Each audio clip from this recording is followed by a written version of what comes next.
So I have been using the brand new Nokia 3.4 for about months now, and I'm generally impressed with this phone.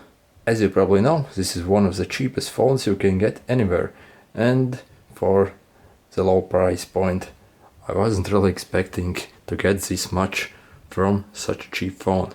In United Kingdom, you can pick up this version which has got 3 gigs of RAM and 32 GB of storage for only £99.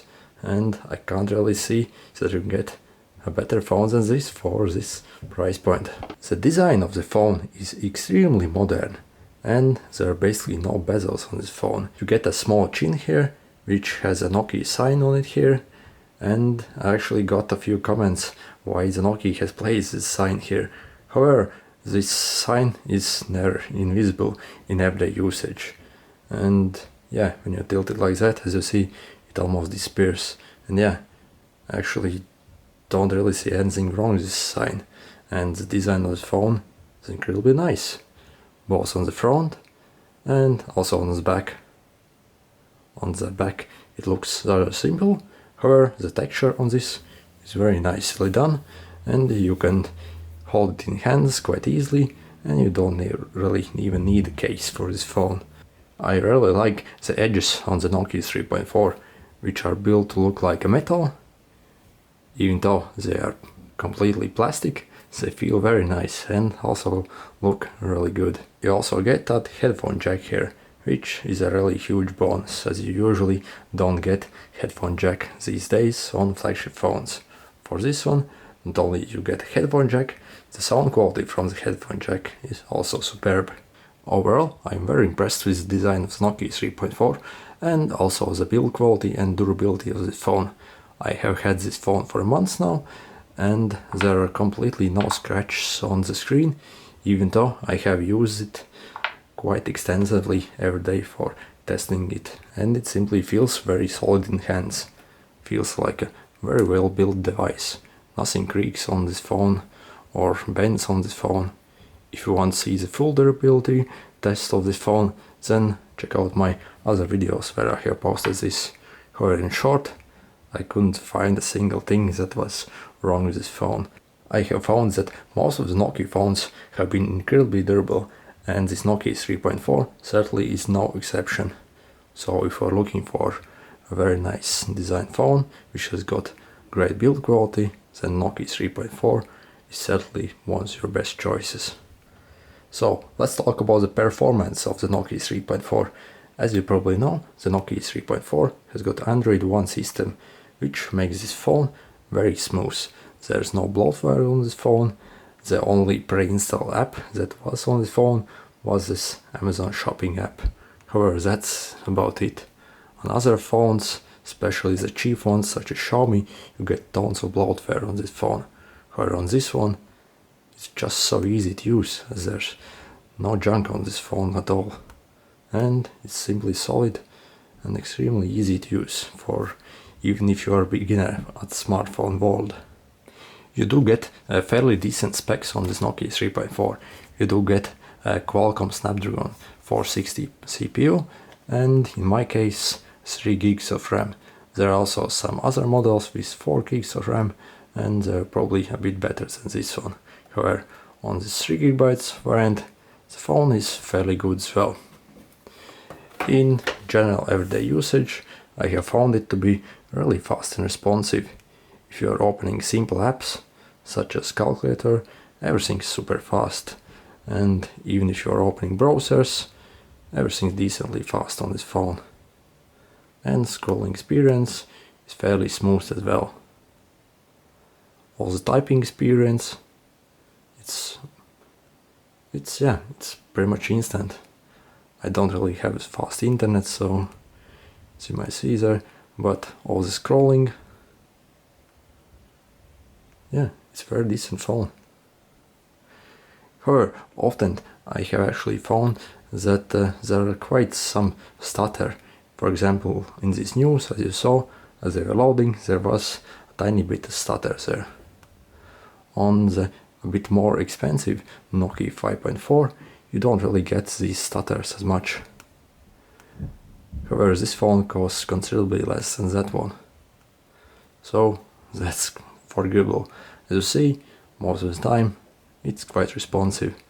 All the apps loads on it fairly fast, and yeah, everything runs fairly smoothly on this phone. However, again, on the better Nokia models such as the 5.4, which is almost exactly as the Nokia 3.4, the game loading speeds, for example, are a bit faster. In the actual gameplay, however, you can't really tell much difference between these phones. And yeah, it's fairly decent. And you can play pretty much any games on this phone.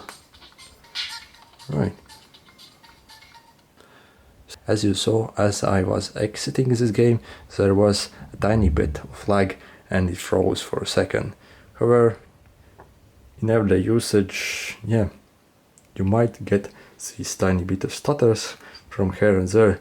However, in everyday usage, it's completely decent phone and you can use it for pretty much anything. Especially considering the price point, yeah, I don't really think you will get a faster and smoother phone than this. On the Nokia 3.4, you do get a fairly large 4000 mAh battery, which, as it says on the packaging, should be good for 2 days.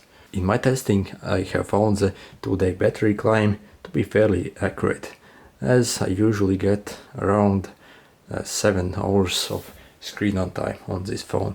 2 days is really, yeah, perfectly fine for this phone, even if you are using 4G data and actually using your phone quite a bit. If you are not using your phone that much and you are only checking some news from time to time or making some calls, you can accept the Nokia 3.4 to last for about 5 or 7 days. And yeah, that's certainly very cool that you get such a nice large battery on this phone and it just keeps going and going.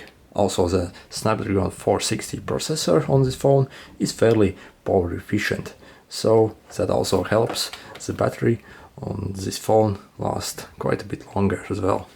If you want to see the full battery charge and discharge test of the Nokia 3.4, then make sure to subscribe, as I'll be releasing that video in a few days. One area where the Nokia 3.4 is fairly average is the cameras, even though it has got a really good design, which suggests that you'll get fairly good cameras, and you got 3 cameras. One's the main camera, which is 30 megapixel, then also you get ultra-wide camera and also get macro camera. The cameras on the Nokia 3.4 aren't really the best. The ultra-wide camera on this phone, yeah, it's nothing to write home about. It's fairly average of an ultra-wide camera and I wouldn't really rely on it. The macro camera, it has got 2 megapixels and honestly I'm not really sure why it's included there, as it's very poor quality, and yeah, I'm not really using that camera as it's incredibly poor quality. The main 30 megapixel camera of the Nokia 3.4 is actually quite okay if you have got decent lighting outside and plenty of sunshine and you got perfect condition outside. Then the camera of this 3.4 can actually take some fairly okay photos. However, again, the photos aren't the best quality, and when comparing to a bit higher end phones such as Nokia 5.4, which has got slightly better cameras, yeah, the photo quality isn't really as good. And once you don't really have the best lighting conditions, then the camera really falls apart and the results are very poor. I will show you some camera samples right now.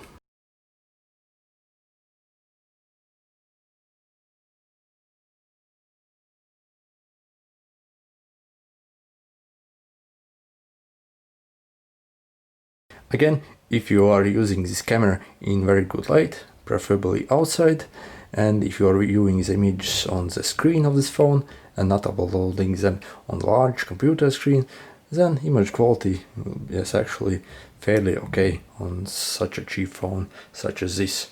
However, if you don't really have that good light conditions, or if you're taking photo inside, then yeah, the photos really fall apart. If the still's image quality is probably what you can expect on a £100 phone, then The video quality, however, isn't good on this phone.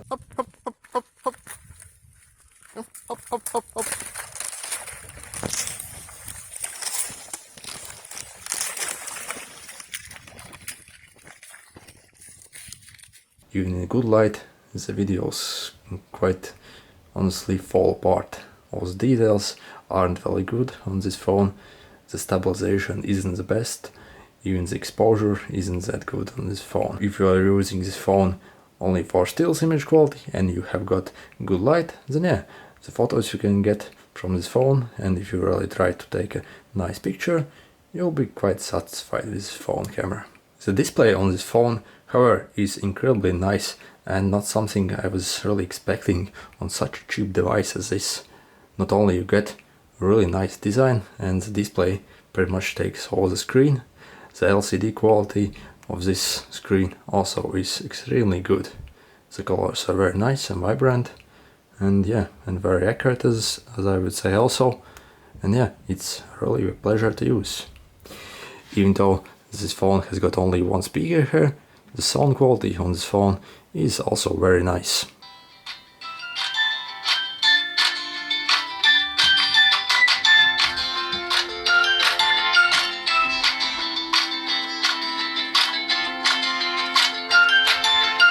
The sound, as you see, is very loud and very clear. Yeah, I'm very impressed with the speaker on this phone.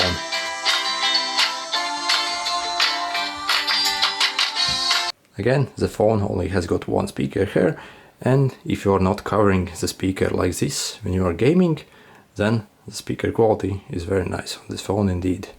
Also, after having been using this phone for a month now, I haven't really found any bugs or errors on this phone, and it has been really solid and stable phone.